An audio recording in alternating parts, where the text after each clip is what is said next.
Hello again, everybody, and welcome to Larry's Starting Lineup, part of the Top of the Incline Sports blog on WordPress. And today, our special guest and our third guest overall is Derek Gionta. And Derek Gionta is of Gionta Management. He's a boxing promoter in the greater Pittsburgh area, and we're very honored to have Derek with us today. So, Derek, thank you for joining the lineup. You're quite welcome. Thank you for having me. It's a pleasure to be here. I appreciate all the coverage you've given the local boxing scene, all the promoters and fighters. We all appreciate it. It goes a long way. Thank you. You're very, very welcome. I think it's something worthwhile to promote, and I think it's something worthwhile for fight fans to read about. And it's a pleasure to work with all of you, Michael McSorley and you and all the rest. You got a match here coming up, Battle of the Fairgrounds III at the Washington County Fairgrounds on Saturday. Looks like the doors are going to open up at 5 o'clock and the first bell is going to toll at 6 p.m. This is your third time now to go out to the Washington County Fairgrounds. And for full disclosure, you've been 3 times to the Murraysville Sports Zone, but talk about the people and how you've been able to work this all out with the Washington County Fairgrounds. They seem to treat you pretty well. They sure do. We love it out there at the Washington County Fairgrounds. Great people. We actually started working with them February of 2021. That was my first show after the little COVID delay that we had. My very first card was back in March of 2020, but we had a little break. That was the first place that brought us back. So we had a crowd restriction. I believe we were limited to 30% capacity. So we had to be careful how we did everything with the spacing, and they were great from every aspect as far as supplying everything we needed and making sure that we were abiding by all the guidelines that we had to follow that the state imposed.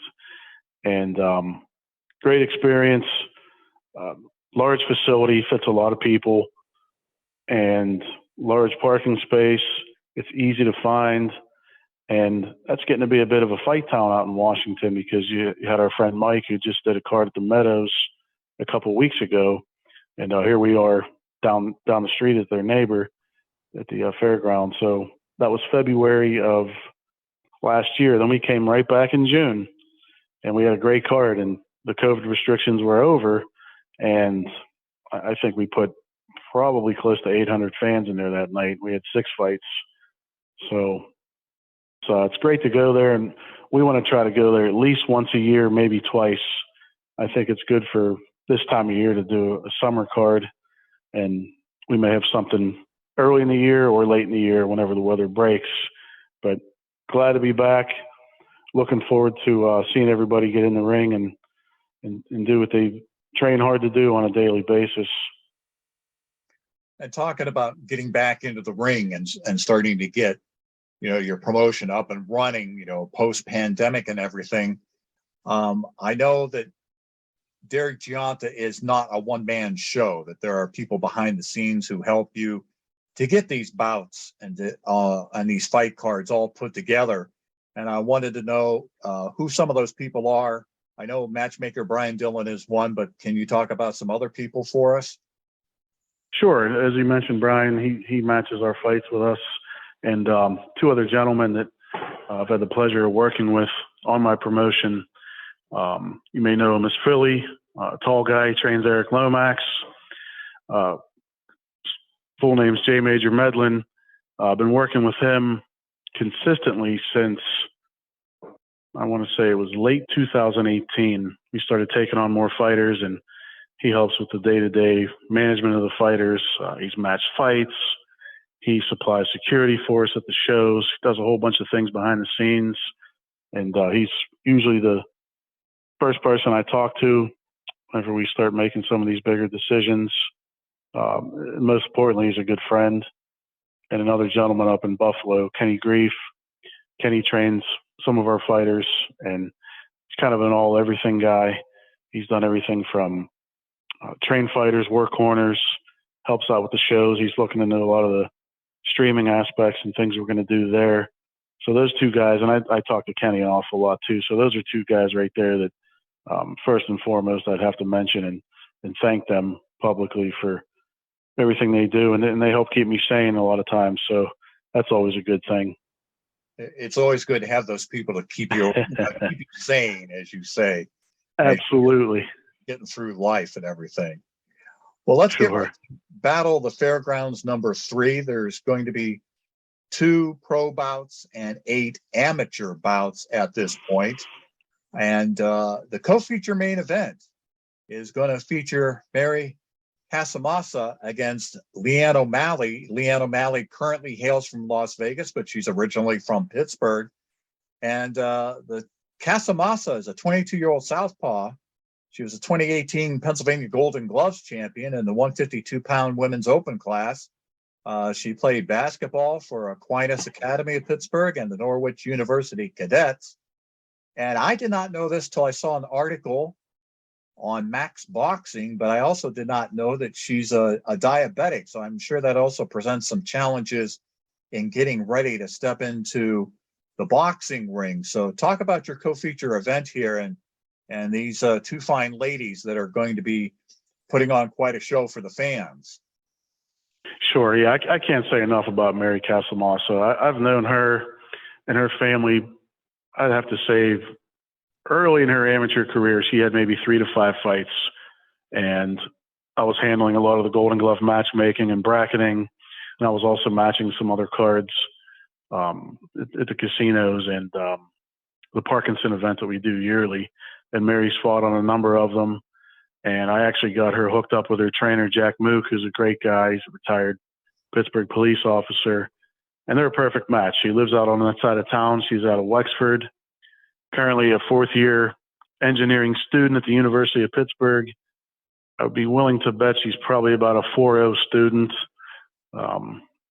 Very, very smart, talented young lady. Comes from a great family. They've got military backgrounds, the engineering positions. They're very smart. They're very disciplined. And she's had that her whole life, playing sports and then getting into boxing, probably in her mid-teens up until now. And female boxing to me is exciting because people love to watch it. If you saw that Katie Taylor fight with Amanda Serrano at Madison Square Garden, that was electrifying. And with the female fights, Larry, they still do 2-minute rounds. So the fights go quickly. So they know they have to go in there and work.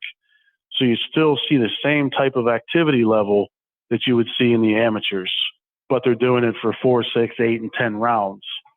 So female boxing is really starting to catch on. They just had another good female fight this past weekend, another good fighter, Jessica McCaskill. And I think she turned pro at a good time because as you see this female boxing coming alive and people getting more excited about it, here she is emerging onto the scene. She made her debut not even 2 months ago, May 7th, the Sport Zone in Murraysville. Fought a tough opponent who had just gone the distance with Tika Hemingway in January. And she went in there, won every round. They fought at like 163, 164, I want to say. Her opponent was actually a little bit heavier than her. I think she was 4 or 5 pounds heavier. And Mary's now down to 154. So those are some things we're looking at right now with her. What weight is perfect? And when you have 2 months in between shows and you want to go down 5 or 6 pounds, you have the time to do it, especially if we have the opponent on board, which we did with Leanne. And I'll get to her in a minute or two. She's another impressive young lady. And we're excited about Mary, from her skill set, the caliber of person she is, the athlete she is, her training regimen. She does her morning conditioning. She does her evening boxing. And in between, she's obviously working on her education. And we have a lot of big plans for her. And the key here is to keep her active early on and then see what bigger avenues we can take her to. And I think we'll have that. And it may even be here in the local scene with all the shows we're doing. We might be able to make a big fight here. That would be ideal. But that's a fun fight because Leanne, as you mentioned earlier, she's from Pittsburgh. She's got a 1-2 record. And her 2 losses, she's gone a distance with girls that had multiple fights, winning records. So we know she can take it. And I've been in touch with Leanne over the last couple of years before she turned pro, when she was still taking amateur fights. And she said, I want to come back to Pittsburgh and fight, whether it's amateur, pro, whatever it may be.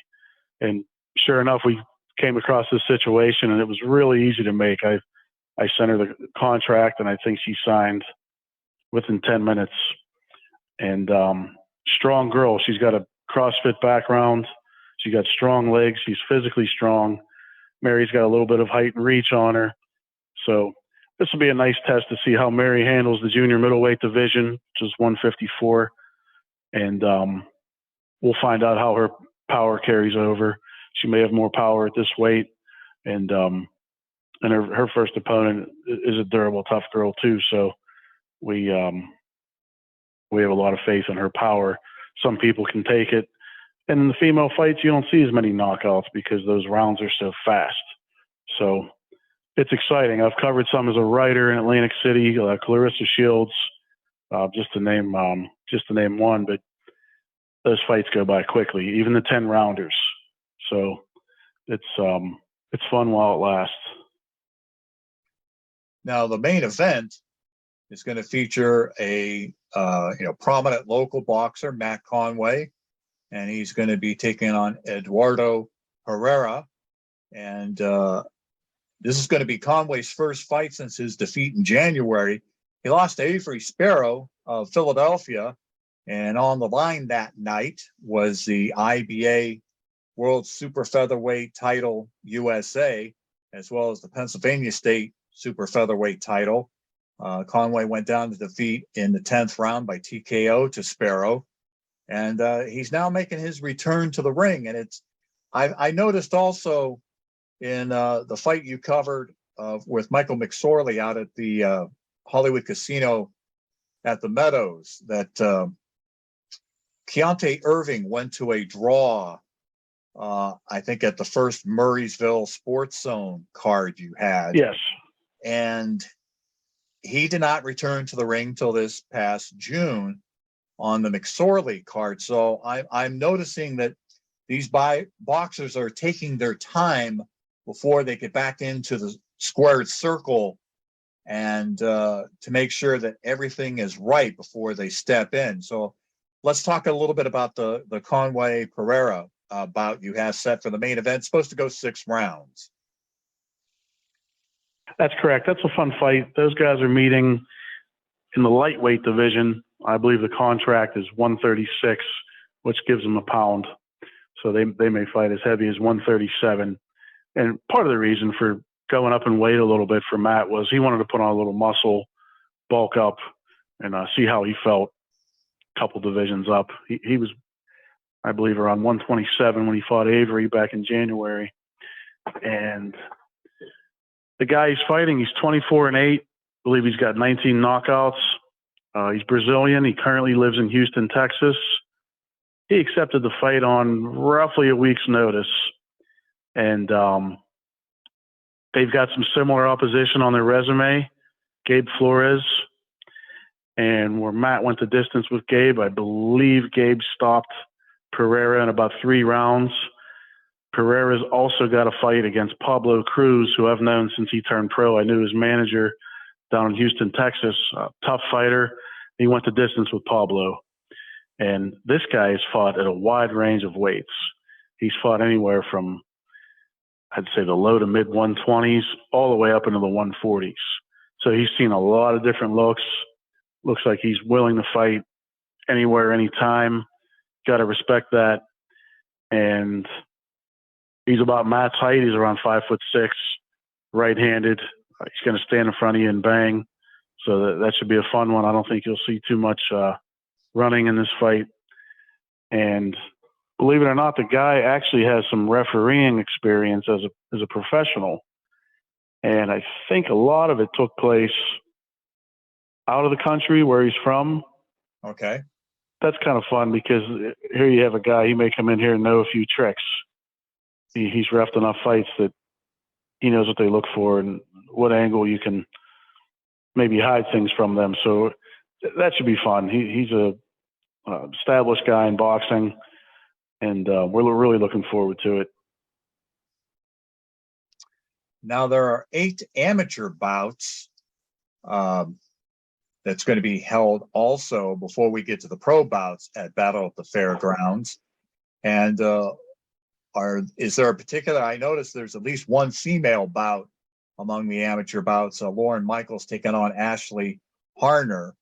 But are there some of these bouts that we should be paying more attention to than? I'm not saying than the others, but what caught your eye on this amateur card? Sure, yeah. So some could stand out a little more, and reason being, you have aside from Ashley and Lauren, and it's great to have an open level amateur female fight on the undercard, because not only do we have amateurs coming in, but we've got Mary co-featuring on the card too, so that's exciting. That's actually a rematch of the Golden Glove Championship this past year in the open division, and I believe Lauren went on to win the states, so she's going off to nationals in August. So she wanted to get some work and was willing to do the rematch. Ashley had won her last fight since losing in the Golden Gloves, so the two of them are very motivated. Again, it took one message and they were both in. That was an easy fight to make. Another fight we're really excited about is Khalil Sanders and Miguel Francisco. Miguel Francisco fights out of the Bronson House, which is where Conway trains. And tough kid. He's got an MMA background. I've known him since he was about 17. And he's a tough kid. I've seen him spar professionals and all different types of fighters. He's in great shape. He's a mean kid. He's a great kid outside of the ring, but he's mean inside the ring. His opponent, Khalil Sanders, was the state Golden Glove runner-up. And I think he had a pretty competitive fight out there in Philadelphia from what I heard. But Khalil's very skillful. I want to say he's probably in his mid-20s, 26, 27 maybe. Okay. And I've watched him a good bit over the last year and a half. I think this is a guy that played some college football, I believe. He's an athlete. He's got a good background. But that's a good open-level fight at 150 pounds. They're just big enough to where they pack a punch, but they're still fast. It's not the heavyweights where you're looking for that one shot. These guys are going to be active, and you're going to see them both probably fighting from different stances. You'll see them, especially Sanders, you'll see him in a right-handed stance. You may see him switch up a little bit. Very athletic, skilled fighter that has pro quality written all over it. You touched on. We've got a number of other fights, Larry. Go ahead. I'm sorry. No. Go ahead. You finish your thought about the other fights. I'll come back to my follow-up question in a moment. Okay.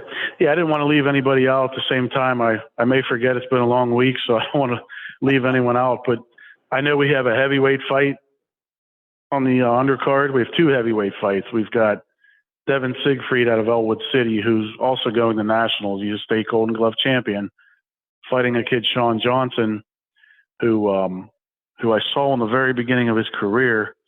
He must have been 220, 230 pounds. He's down under 200 now. And the two of them fought the day of the Meadows card in the afternoon, and it was a split decision. I actually worked Sean's corner, and what makes that so intriguing is Devin's got more experience. He's the open-level fighter, but Sean's been gaining more and more experience with each fight. He's not too far behind him in the number of fights they have, but he's definitely a strong, durable guy with a good left jab, good hook. And Devin's aggressive. He comes forward. He throws a lot of punches. He's never in a boring fight. We've got another heavyweight fight between really one of the stablemates of Sean Johnson. His name is Mike Williams. He's fighting a guy from Castle Boxing in Johnstown, Christian Ortiz. Again, both guys I've known for a little while here, especially Christian. He's fought on some of my other cards that I matched over the years. And these are real heavyweights. These guys are about 235 pounds. Okay. So you're definitely going to see some fireworks, no pun intended. That'll be a fun one as well. And a number of other intriguing fights on the undercard. A lot of good, respectful people we've dealt with over the years. Jack Mook, who trains Mary's got a fighter on.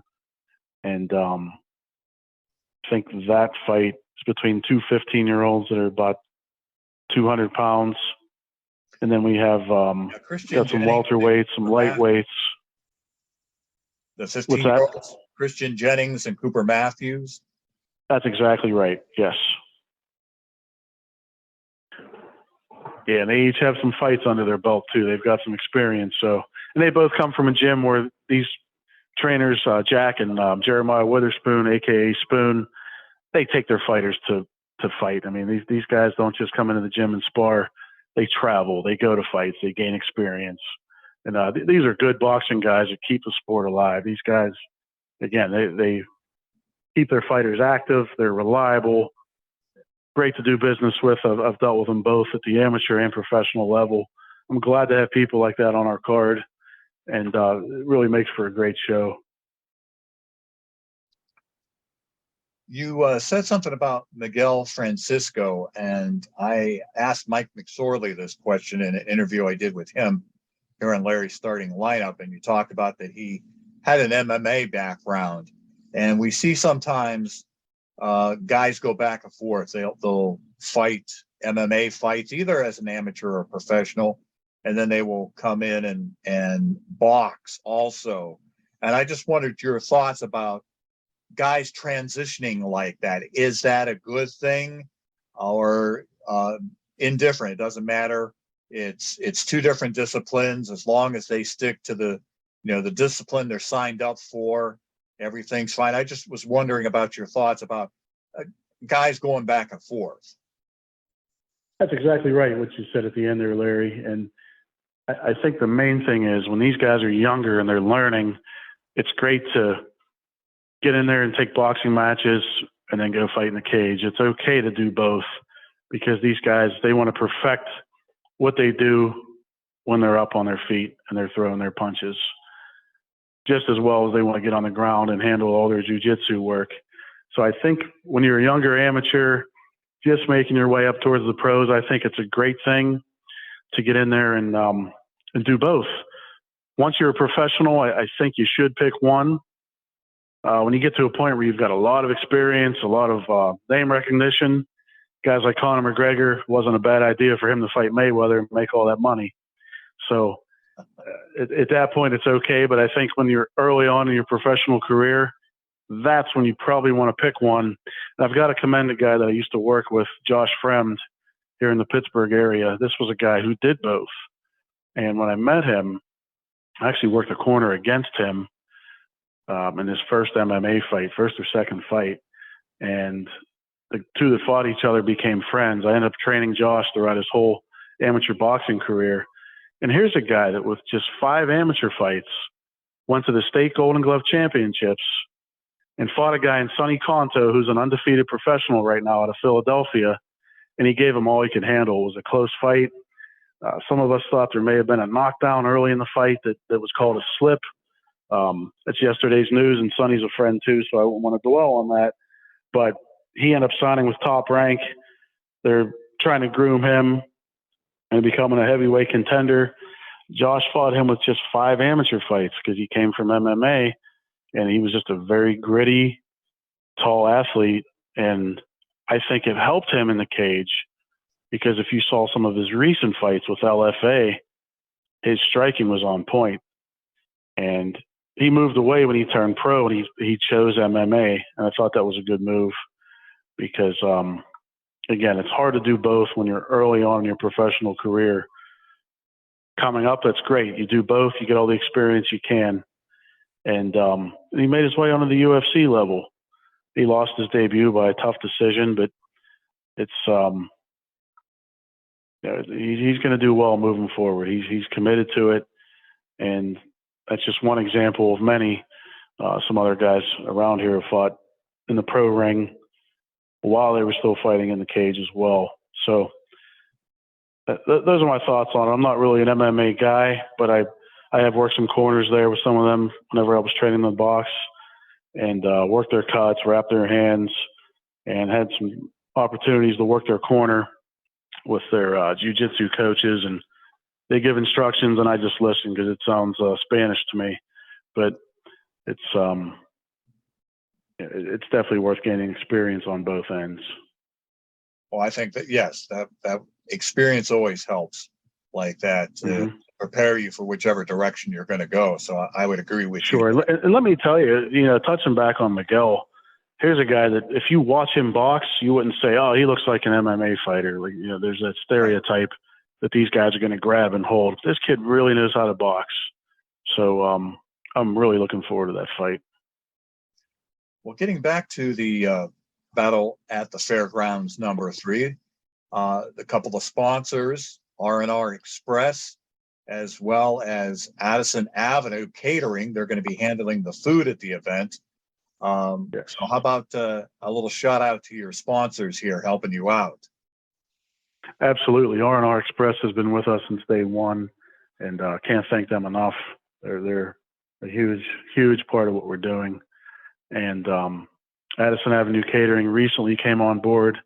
They're really a co-sponsor. They're going to partially sponsor the event. They're partially sponsoring Mary Casamassa. And as you said, they're going to supply the food. He has a nice menu of options he's going to bring out, and he's really excited about it. It's going to help his business, and his business isn't too far from where I live, so I think we'll be able to help each other out. But yeah, anybody that contributes anything to boxing, from the fans, the sponsors, obviously the fighters and the coaches, that goes without saying, but we appreciate every aspect. Any little thing anybody can do is great.